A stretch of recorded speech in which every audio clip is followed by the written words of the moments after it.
Pope meets with delegate to Syro-Malabar Church. Pope Francis receives an audience Archbishop Syro, his chosen delegate to help resolve a dispute over the liturgy in the Syro-Malabar Archdiocese of Ernakulam and Gamali. Pope Francis on Monday received an audience Archbishop Syro, the pontifical delegate to the Archdiocese of Ernakulam and Gamali, on the eve of the latter's departure for Kerala, India. Last week, on 7th of December, Pope Francis sent a video message to the faithful of the Syro-Malabar Archdiocese, calling for an end to the divisions and violence caused by a dispute over the celebration of the Eucharistic liturgy, known as the Holy Kurbana. Members of the Archdiocese continue to resist the liturgical indications definitively established by the Syro-Malabar Synod in 2021. Archbishop Basil, a Jesuit and former rector of the Pontifical Oriental Institute in Rome, is currently Archbishop of Košice in Slovakia for Catholics of the Byzantine Rite.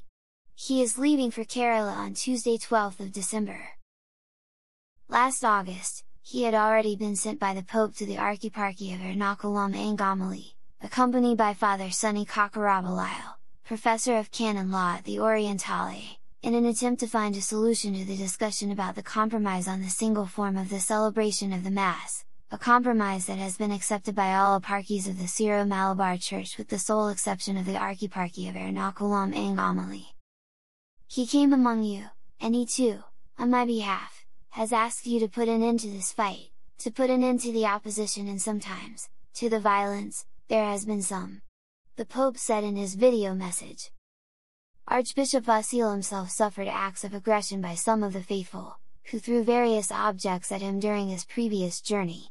Earlier, dissidents had burned images of Cardinal Leonardo Sandri, Prefect Emeritus of the Dicastery for the Oriental Churches, and of Major Archbishop George Cardinal Alan Cherry, the head of the Syro-Malabar Church. The latter recently presented his resignation to Pope Francis, who, on 7th of December, accepted it together with that of the Apostolic Administrator Andrews Thesath, Metropolitan of Trichur of the Syro-Malabar. The Holy Father has appointed a new Apostolic Administrator Sedevacante et ad nudum Sancti Sedis, while the see is vacant and at the discretion of the Holy See, Bishop Bosco Puther, Bishop Emeritus of the Eparchy of St. Thomas the Apostle of Melbourne of the Syro-Malabar. The Pope's warning: the situation in this great Indian church, with its ancient roots, has reached such a point of exasperation that the Pope has broadcast his personal video message to dispel any doubts about his position on the matter. In his video message, Pope Francis asks the faithful not to become a sect and not to bring the situation to the point where ecclesiastical sanctions become necessary. In the meantime, his delegate will return to India.